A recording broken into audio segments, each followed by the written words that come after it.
사람이 내가 뭐 부모한테 잘못하고 불효하고 돈을 못 벌고 가정 불화하고 행동 좀 잘못하고 이거를 윤리 도덕적인 문제를 자기 문제라고 생각하시는데 인간의 가장 큰 문제는 죽어버리는 문제입니다. 이 죽음의 문제는 사람이 해결할 수 없어요.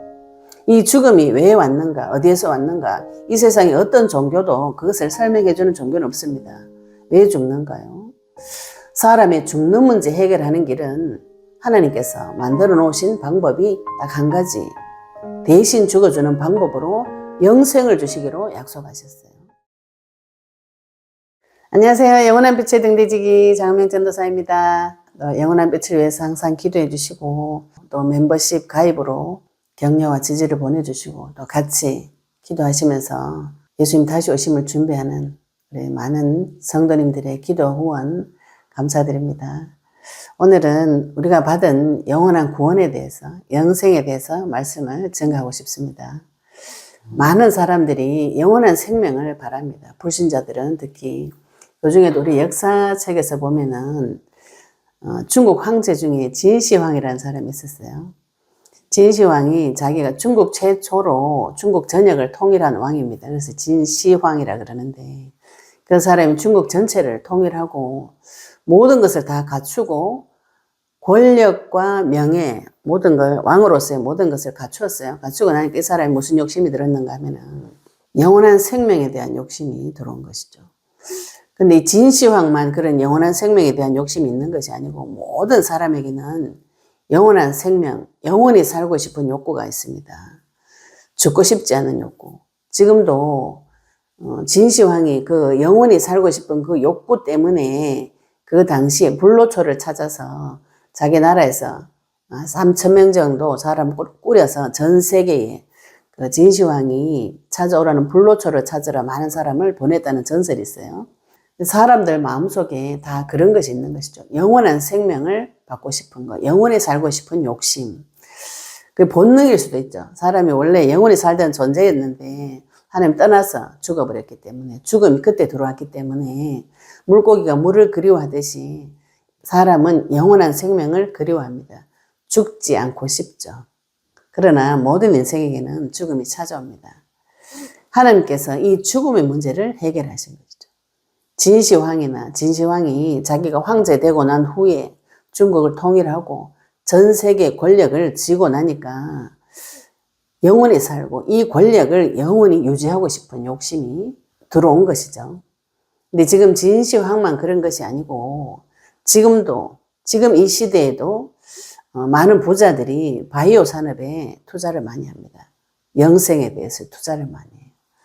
건강에 대해서 투자를 하고 사람이 어떻게 하면 죽지 않을까 이 연구를 많은 부자들이 투자를 굉장히 많이 합니다. 또 우리가 헐리우드 영화 같은 걸 보시면은 히어로물들이 있어요.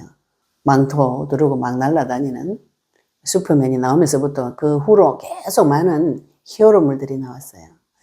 능력 있는 누군가가 나타나서 그 능력 없는 사람을 구해주기를 바라는 간절한 염원을 담은 것이 그런 드라마나 영화 같은 데 보면 나옵니다.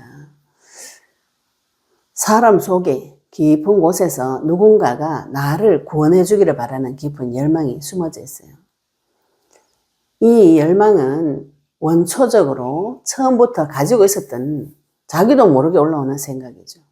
물고기가 물 밖에 꺼내놔도 물을 그리워서 팔딱팔딱 뛰듯이 어딘가 물이 가까운 데 있다면 그쪽으로 자기가 다리가 있으면 갔을 거예요. 나무를 뿌리 뽑아 놓으시면은 태풍이 와서 우리가 나무가 한 번씩 이렇게 쓰러질 때 있죠.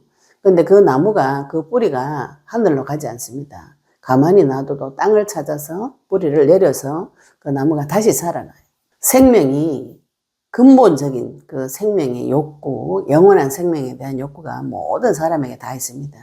그건 왜 그러냐면 원래 그렇게 만들어졌기 때문에 모든 사람은 하나님과 같이 영원히 사는 존재로 창조가 되어졌어요.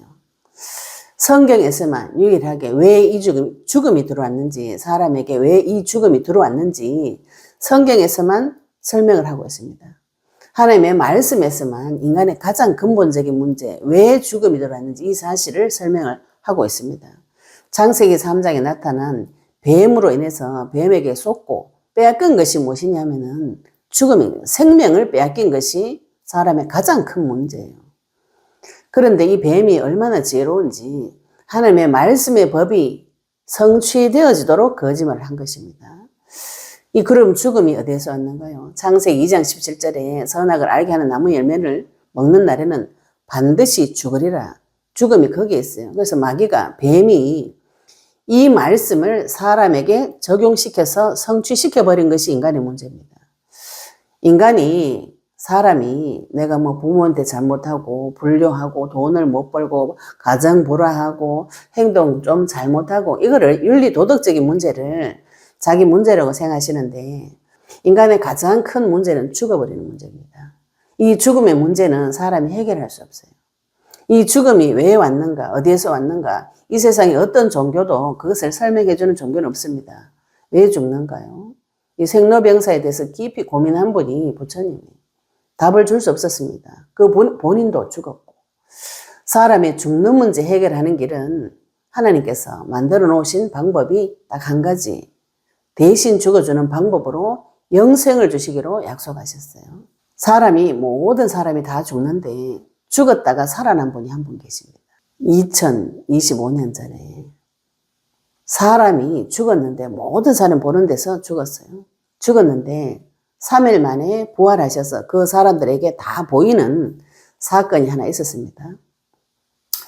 그런데 이상하게 그 사람이 죽을 때에 그 동네에 있던 사람들도 다 부활할 때에 그 한 사람이 죽었다가 부활할 때에 그 동네에 있던 시체들이 무덤에서 다 일어나서 동시에 부활하는 사건이 벌어졌어요. 그것이 성경책에 기록이 되어져 있습니다. 사람이 죽는 것도 많은 사람이 죽기 때문에 죽는다고 생각하지만 죽었다가 살아나는 것이 요즘 이 시대로 말하면은 이제 온라인에 유튜브에 난리 나겠죠, 그죠? 사람이 죽었다가 살아났다. 지금 죽었다가 살아난 사람에 대해서 이야기를 많이 하는데, 영상 보면 이런 거 있는데, 그 사람 다시 죽습니다. 그런데 죽고, 부활하셔서 살아나셔가지고 모든 사람에게 보이고, 그분이 도로 죽지 않고 영원한 하늘나라로 둥둥 떠서 올라가는 것을 실제로 모든 사람에게 보여주시면서 하늘나라로 올라가시면서 내가 다시 올게 이렇게 말씀하셨어요. 그분이 누구냐면 이름이 예수예요. 우리가 교회 가면 예수 그리스도 그러죠, 그죠? 이름이 예수이고 그분이 하신 일이 그리스도 일을 하셨습니다. 그리스도는 기름 부음 받은 자 이런 뜻인데 구약의 선지자, 제사장, 왕 세 분에게 기름을 부어주셨어요. 그 중에 이 그리스도의 일을 담당한 제사장 직분이 이 죄의 문제, 죽음의 문제를 해결하신 분입니다. 어떻게 해결하셨는가 하면 실제로 죽었는데 죽음 가운데서 건져내시는 분이 우리가 지금 성경에서 말씀하시는 창조주 하나님이세요. 생명의 주관자. 그냥 단순히 종교 생활에서 잘 빌어가지고 떡국물 하나 얻어먹는 그런 그게 신앙생활이 아닙니다. 우리가 지금 하나님 앞에서 받은 것은 생명을 받은 것이. 이 생명이 죽지 않는 생명, 영원한 생명, 영생을 받았다고 표현하고 있는데 그 영생을 어떻게 주고 받을 수가 있는가요? 생명의 주관자이시고 창조주이시기 때문에 그게 가능한 것입니다. 예수님이 그 당시에 숨을 거두실 때에 마태복음 27장 52절에 보시면은 예수님이 죽으실 때에 마태복음 27장 50절에 보시면은 예수께서 다시 크게 소리 지르시고 영혼이 떠나가시니라. 이때 성소 기장 위로부터 아래까지 찢어져서 둘이 되고 땅이 진동하고 바위가 터지고 마태복음 27장 52절에 보면 무덤들이 열리며 자던 성도들의 몸이 일어나되 예수님이 죽으실 때에 성소에 커튼이 있었어요. 성소와 지성소 사이를 가로막고 있던 커튼이 위에서부터 아래로 찢어졌습니다. 사람의 힘으로 찢을 수 없는 커튼이에요. 높이와 두께가. 그런데 위에서부터 아래로 찢어질 때에 자던 성도들의 몸이 많이 일어나대. 성경에서는 성도들을 죽음을 잔다고 표현을 많이 하고 있습니다. 그 당시에 예수님이 죽으실 때에 그 동네에 있던 그 성도들 시체들이 일어나서 부활한 것이에요. 그러면서 이 53절에 예수의 부활 후에 그들이 무덤에서 나와서 거룩한 성에 들어가 많은 사람에게 보이니라. 예수님 한 사람만 죽었다가 부활한 것이 아니고 그 당시에 같이 죽어있던 성도들이 부활해서 성에 들어가서 자기 몸을 다 보여주셨어요. 주었습니다. 이게 무슨 소리냐면은 사람이 반드시 죽는데 죽었다가 살아났고 예수님만 죽었다가 살아난 것이 아니고 그 당시에 있던 성도들이 시체들이 다 일어나서 자기 집으로 돌아간 사건이 벌어졌어요. 사람은 죽었다가 살아나는 길이 새로운 한 길이 생겼다는 것을 모든 사람 눈으로 보는 데서 설명한 사건이 죽으시고 부활한 사건이에요. 지금 많은 사람들이 죽습니다. 실제로 몸이 죽죠. 그러나 성경에서는 영원한 생명을 주었다. 이렇게 표현하고 있습니다. 요한복음 5장 24절에 예수님을 믿는 자는 나 보내신 이를 믿는 자는 영생을 얻었고 영원한 생명을 얻었어요. 영원한 생명은 무엇인가요? 죽지 않는 그 진시황이 그토록 원하고 지금 많은 사람들이 돈과 명예와 권력 모든 것이 갖추어진 사람들이 원하는 영원한 생명. 그건 어디 가서 얻을 수 있는가요? 예수님에게로만 와야만이 얻을 수가 있습니다. 우리가 지금 몸은 죽지만 예수님께서 마지막 때에 예수님을 살려주신 그 하나님의 창조주의 능력으로 모든 인생을 다시 살려주겠다고 약속하셨어요. 우리가 그 약속의 말씀을 믿고 그분을 기다리는 것이 성도의 신앙생활입니다. 이 땅에서 죽지만 반드시 살아나는 길.